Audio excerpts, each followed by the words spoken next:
ही चुक्याची भाजी तुम्ही एकदा खाल तर बोटं चाटत राहाल. त्यासाठी खूप कमी साहित्य लागतं. इथं आपण घेतली आहेत चुक्याची पानं, हळद, मोहरी, जिरी, चिरलेला लसूण, त्यानंतर इथं हिरवी मिरची, लसूण याचा ठेचा आहे, थोडंसं बेसन पीठ आणि अर्धा तास भिजवलेली हरभऱ्याची डाळ आणि त्याचबरोबर चवीपुरतं मीठ. सर्वात अगोदर तर ही जी चुक्याची पानं आहेत ती आपल्याला स्वच्छ धुवून घ्यायची आहेत. तर याच्यासाठी मी इथं गरम पाणी वापरलं आहे. थोडंसं कोमट करा पाणी आणि त्याच्यामध्ये छान धुवून घ्या, कारण शिजवल्यानंतर हे पाणी आपण टाकून देणार नाहीत. त्याच्यामुळे जर त्याच्यावर काही धूळ वगैरे असेल तर ती स्वच्छ होईल. यासाठी गरम पाण्याने छान मस्त एक 5 मिनिटं गरम पाण्यामध्येच राहू द्या भाजीला आणि ती धुवून काढून टाका. त्यानंतर एकदा थंड पाण्याने देखील धुवून घ्या. आता ही धुवून घेतलेली जी भाजी आहे ती आपण शिजायला टाकणार आहोत. तर आपल्याला फोडणीला न टाकता अगोदर ही शिजवून घ्यायची आहे. तर याच्यासाठी आपण याच्यामध्ये 1-1.5 ग्लास पाणी टाकणार आहोत. तुम्हाला जेवढी भाजी करायची त्यानुसार. तर खूप पातळ करू नका. 1-1.5 ग्लास पाणी याच्यामध्ये घ्या. मी इथं 1.5 जुडी चुका घेतला होता. त्यानंतर भिजलेली हरभऱ्याची डाळ जी आहे ती पण याच्यातच घालायची आणि आपण जे मिरची आणि लसूणचा ठेचा केला होता तो देखील याच्यात घालायचा आणि मीठ पण. आणि हे सगळं आपल्याला छान शिजवून घ्यायचं आहे. तर आपण याला गॅसवर मीडियम फ्लेमवर तुम्ही याला छान शिजवू घ्या. तर हे बघा 5-2 मिनिटांनी तुम्हाला दिसेल की रंग बदलेल. हे बघा चुक्याचा रंग हिरवा राहत नाही. आंबट असतो चुका, तो असाच दिसतो वेगळा. हे अशी उकळी आली की आता आपण याला काय करणार आहोत, गॅस बंद करायचा आणि थोडा वेळ थोडंसं याला थंड होऊ द्यायचं. चुक्याची भाजी तुम्ही भाकरीसोबत खा, भाकरीसोबत खूप छान लागते. तर ही बघा थंड झालं थोडंसं, तर याच्यामध्ये आपण बेसन पीठ टाकून घेणार आहोत आणि याला छान मिक्स करून घ्यायचं आहे.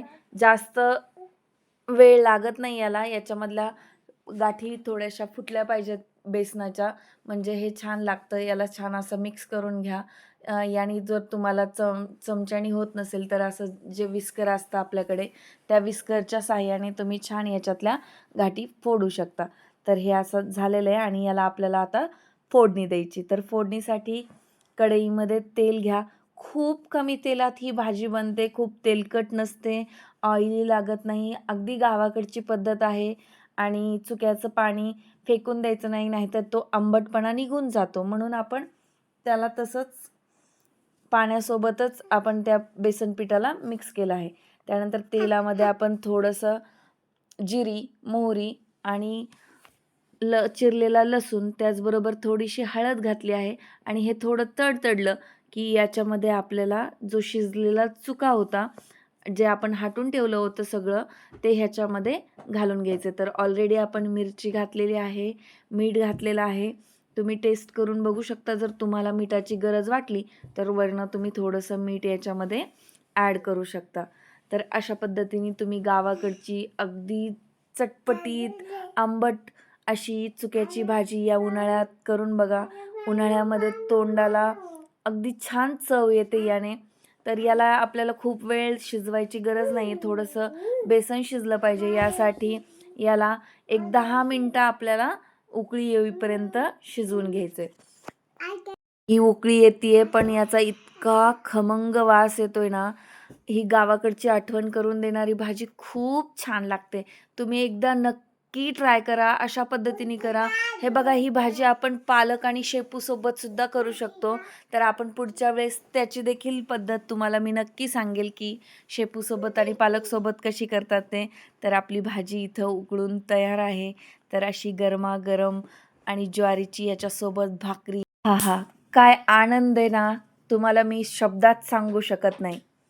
तुम्ही जर एकदा केली ना, तर या उन्हाळ्यात तुम्ही नेहमी करत राहाल.